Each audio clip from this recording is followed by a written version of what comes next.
Daniel Schmachtenberger is about as wise as you can be within society's matrix of illusion, which is the belief that human beings are lacking and flawed.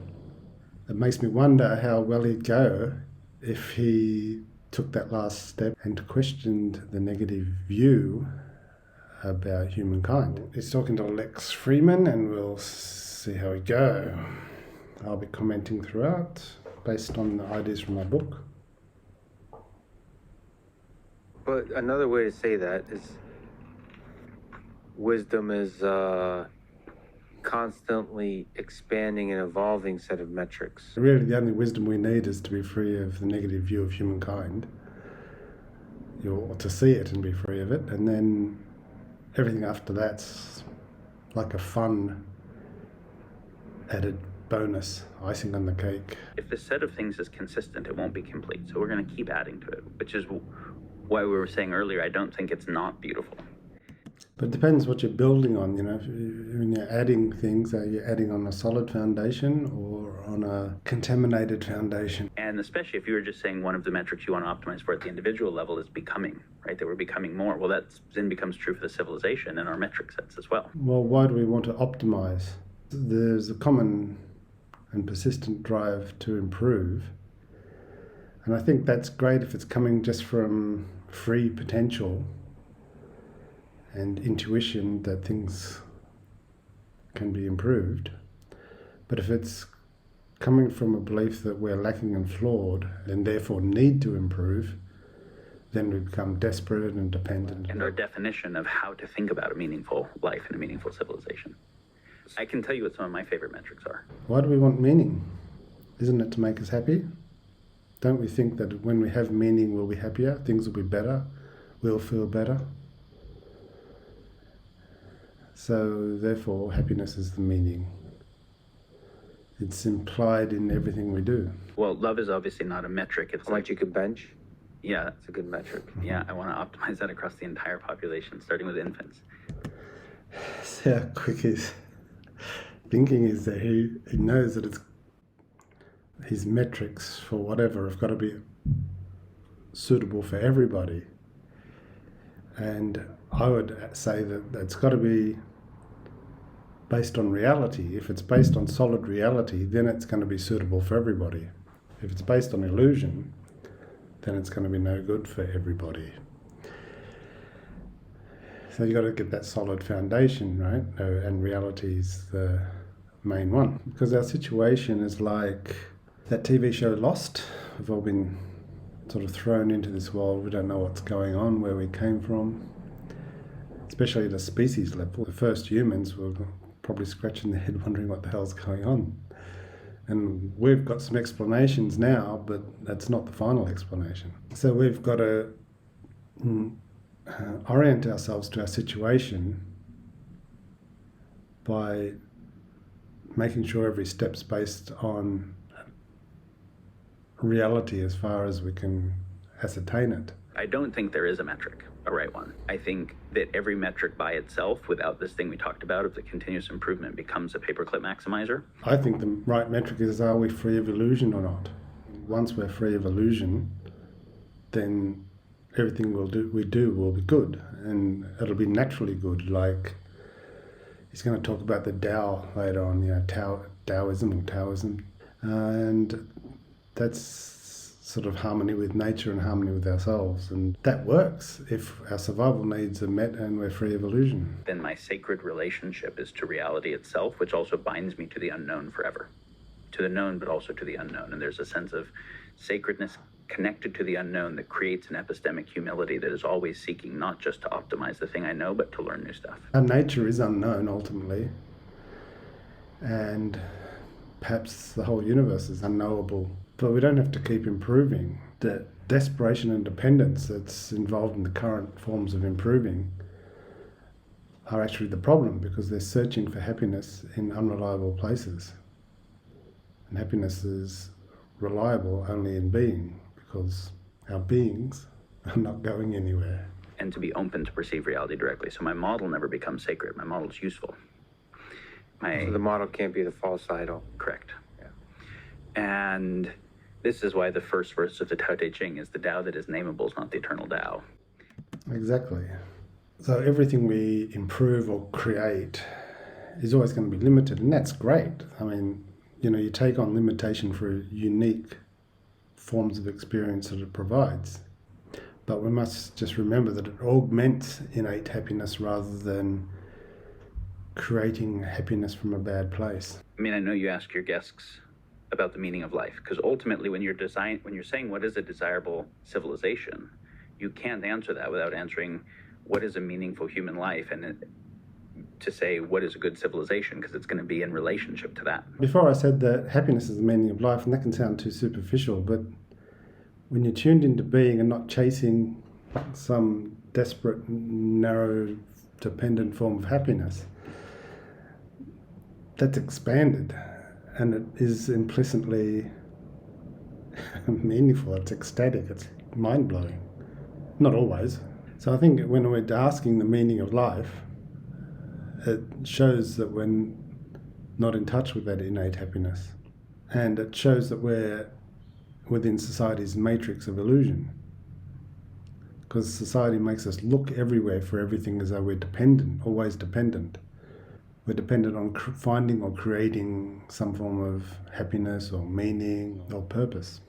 Then you have whatever your answer is. How do you know? What is the epistemic basis for postulating that? The epistemic basis of what I'm saying is just learning from experience. And it's logical as well. You see that anything that can be gained can be lost, and we're always going to be anxious because we know we can lose it. Or it becomes stale. So we know those kind of facts, those kind of basic Buddhist facts. And we know innate happiness has got to be reliable while ever we're there, and while ever, we're not being hurt or restricted or under survival pressure.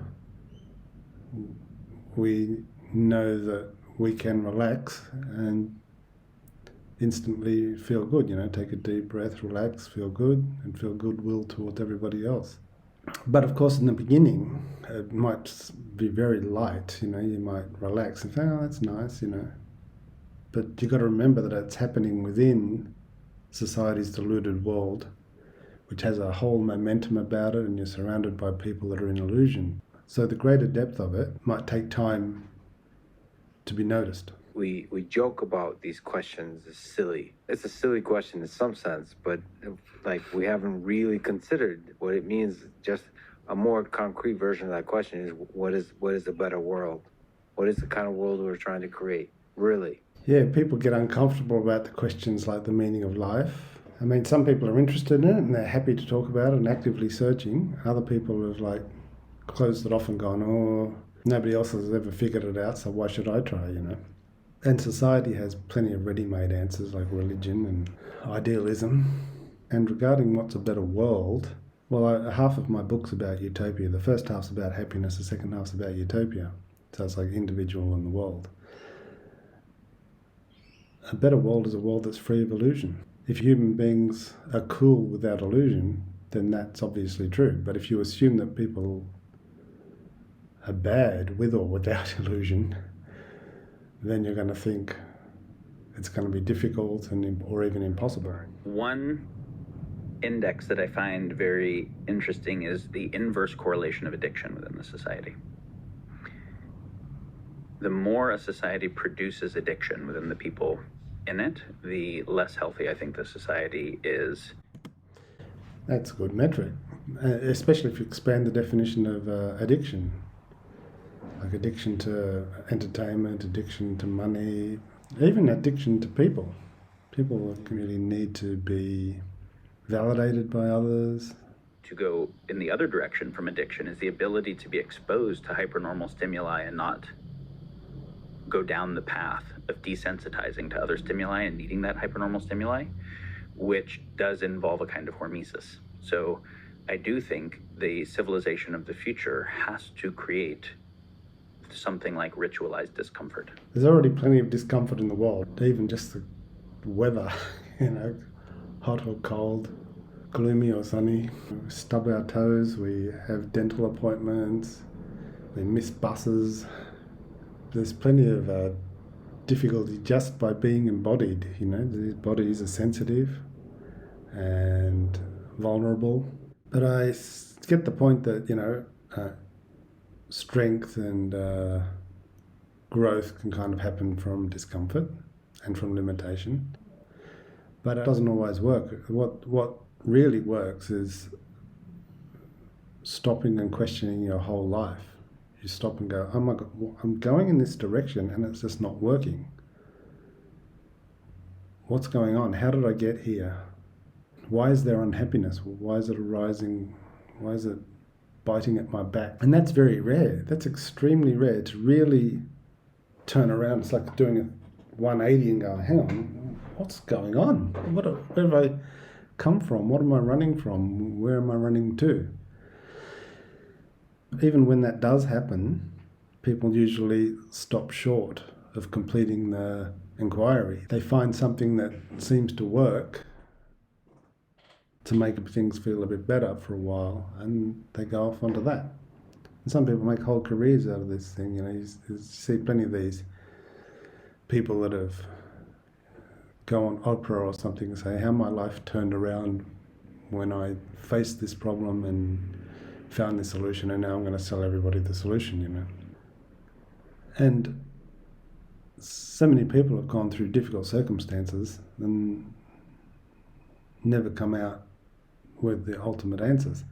Also, I think it's possible to come to the ultimate answers through comfort, because comfort can relax the ego, the insistence that life go my way, rather than having it torn down by difficulty, which can feel like death. I think that's what the Sweat Lodge and the Vision Quest and the solo journey and the ayahuasca journey and the Sundance were. I think it's even a big part of what yoga asana was. To make beings that are resilient and strong, they have to overcome some things. But people have those sweat lodges and psychedelics and all that, and it doesn't get to the root of the issue, It doesn't get to the root of society's illusion, which is within us all, through conditioning. And I think the idea of taking time off to look deeply is definitely good. And some sort of push to do it is needed, normally. But there again, don't forget, all this is happening within a deluded world. Imagine if we were all surrounded with enlightened people, wise people. The natural impulse would be to be free of illusion then. It wouldn't require a great effort and all that. But resilience is a good thing, especially for survival and difficult circumstances. So I think what he's saying there definitely applies to that. But we don't want to put everybody in war or real trauma. And yet we can see that some of the most incredible people we know had childhoods of a lot of trauma. They still didn't get to the ultimate issue. So how do we get the benefits of the steeling of character and the resilience and the whatever that happened from the difficulty without traumatizing people? Stealing of character, I think, is he talking about people being faulty? I'm suspicious. A certain kind of ritualized discomfort that not only has us overcome something by ourselves, but overcome it together with each other, where nobody bails when it gets hard because the other people are there. So it's both a resilience of the individuals and a resilience of the bonding. Why not bail? If you think you're dependent on fighting this obstacle, then you won't bail. But if you suspect the reward's not good enough, then it's right to bail. So I think we'll keep getting more and more comfortable stuff, but we have to also develop resilience in the presence of that. That's a good point, because we seem to be progressing well and people seem to be getting a bit sleepy, accepting all sorts of impositions on privacy and whatnot just for convenience. And I think it started happening with 9/11. I think everyone just started getting conditioned by governments to accept more and more impositions for the sake of security and comfort and convenience. for the anti-addiction direction and the fullness of character, and the trustworthiness to others. The trustworthiness is a fantastic issue. In my opinion, we only need trust if we're in a diluted society, because then people are operating off the assumption that everyone's lacking and flawed, which makes us suspicious of everybody, which makes us dependent on finding happiness, which makes us compete, which makes us hurt others.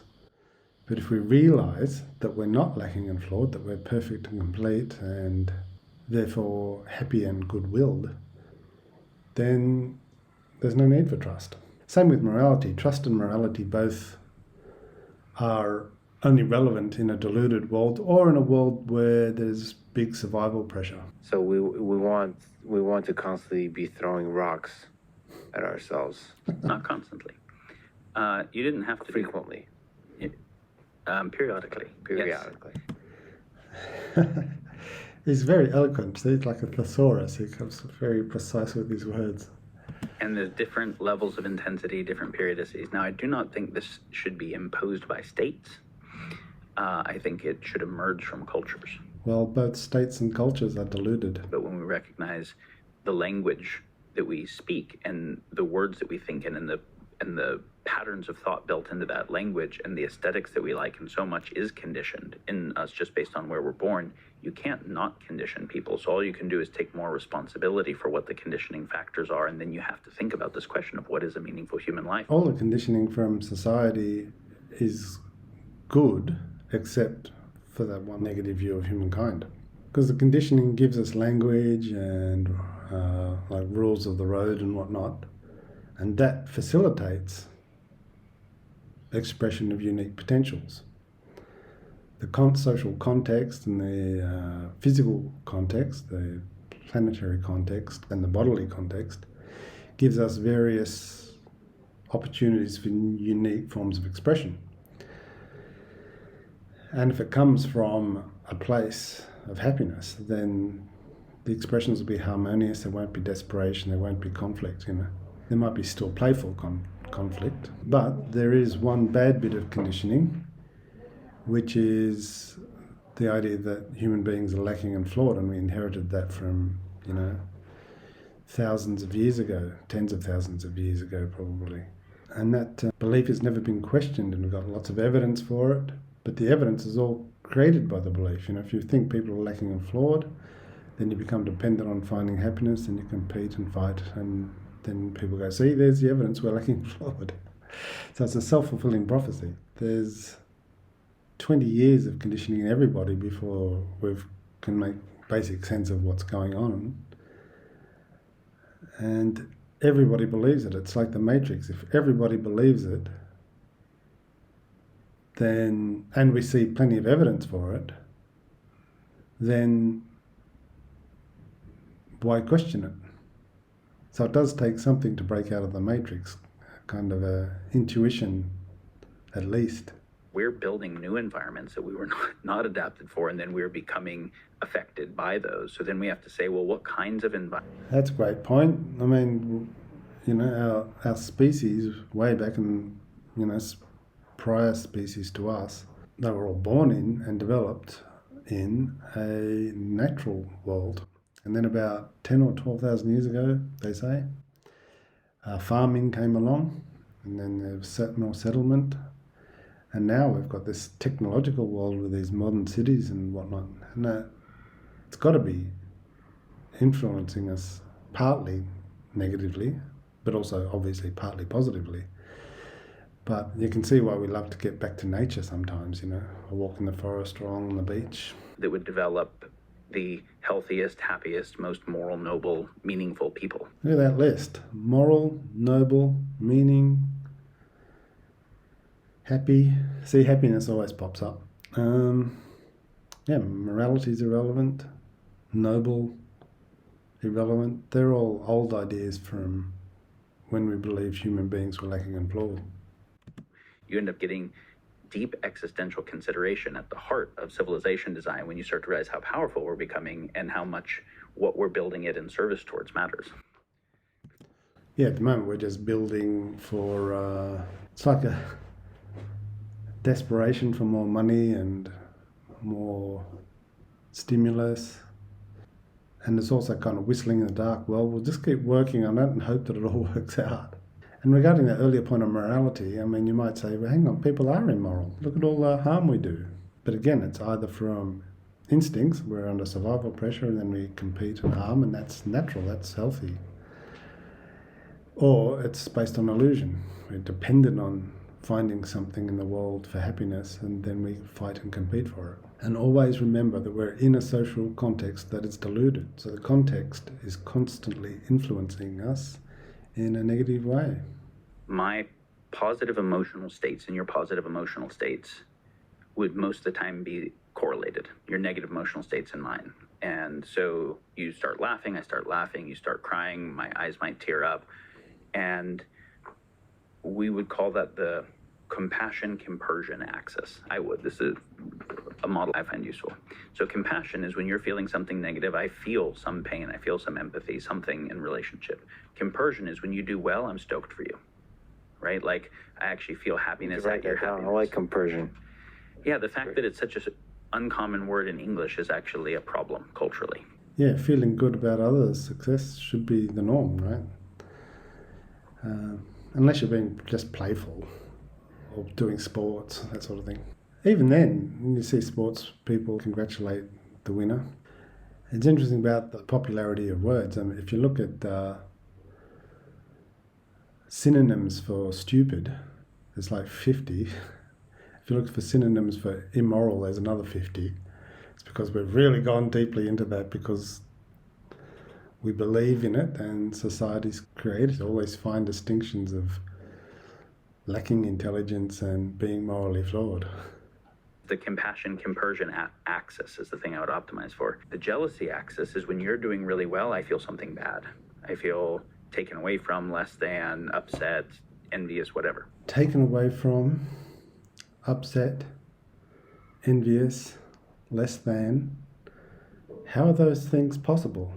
We need the background idea that human beings are lacking and flawed for those negative feelings to fit the jigsaw puzzle.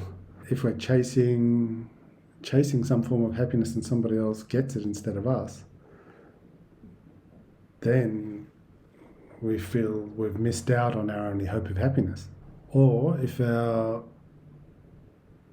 idea of happiness is to be superior to others, which is an instinctual contamination of the societal illusion, sort of a doubling up there, then we'll be unhappy at others' success. But if you take away survival pressure and the illusion, why would you be disappointed at others' success? But I think of it as kind of a low-grade psychopathology that we've just normalized. The idea that I'm actually upset at the happiness or fulfillment or success of another is like a profoundly fucked up thing. No, we shouldn't shame it and repress it so it gets worse. We should study it. Where does it come from? And it comes from our own insecurities and stuff. Let's go deeper. No, but that's great. He's saying we should understand, we shouldn't judge it. Exactly correct. And the reason for not judging it is that there's nothing wrong with people. Bad behavior has another cause outside of people, which is the societal illusion. And if we don't judge it and judge each other, then we save a lot of time and energy because we're just wasting time fighting each other and judging each other rather than getting to the real causes. So I'm 100% in agreement with him about digging for the real causes. But notice that when he says it comes from our insecurities, that's the negative view of humankind. It doesn't come from our insecurities, really. Ultimately, it comes from the physical world, which is survival pressures, or society's illusion.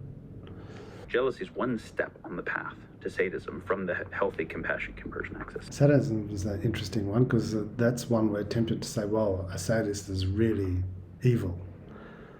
But firstly, I don't think anyone who chooses to be a sadist or not a sadist, I mean, when you are deciding what to do with your life, you think, I wonder if I should be a sadist or not. That doesn't happen. It's only people that are they're genetically designed that way, or their social development led them that way. There's even like Stanislav Grof's idea of, if your birth experience was bad, you might turn into a sadist. And on the genetic side, a sadist might be just the guy you want in a war, so when everyone's fighting for survival. It's such an amazing life where you actually get joy from another person's success, and they get joy from your success. And then it becomes like you don't actually need to succeed much for that to have a cycle of just like happiness that just increases like exponentially. Right, and the other way. We're in a society that drags us into stupid conflicts and struggles, and that's a negative cycle. And on the other side is a positive cycle if everyone's in touch with innate happiness and goodwill. I guess I haven't witnessed genuine expression of that often in this culture, of just real joy for others. I mean, part of that has to do with there hasn't been many channels where you can watch or listen to people being their authentic selves. That's a sensational point. I notice that I feel excitement when pure potential sort of shines through the cracks. But if somebody's just succeeded in competing for some illusion that others have been chasing and that it's not going to work out, then I'm not so excited. You're speaking how society should function. But I feel like if you optimize for that metric in your own personal life, you're going to live a truly fulfilling life. Authentic, natural compersion comes from your own innate happiness and goodwill. So you're either in touch with that or you're chasing illusions, in which case it's going to be contaminated. Yes, there's an impulse where I'm trying to get ahead, maybe I'm even trying to win, but I actually want a good opponent. And I want them to get ahead too, because that is where my ongoing becoming happens. And the win itself will get boring very quickly. The ongoing becoming is where there's aliveness. So he's mentioned the staleness of success, how it becomes stale after a while. You can see that Daniel is very insightful, but you can see also that he's still operating within the confines of society's illusion that people are lacking and flawed. It's kind of frustrating to watch people so close. The trap is that people think that finding a way to make things better or to have a better life alongside society's illusion or within that paradigm is the meaning of life. And so nobody wants to question it. Nobody wants to have it challenged because it feels like you're taking away their whole purpose. But I would say ending society's illusion is the starting place of real living. The purpose of this life is just simply to be in tune with innate happiness and goodwill and to express your potentials from there. But people still think that the purpose of this life is to be the one who finds the answers or to be the one who gets enlightened, and that's the finish line. But I think removing the fundamental negative view of humankind as the starting place. Anyway, thanks for watching.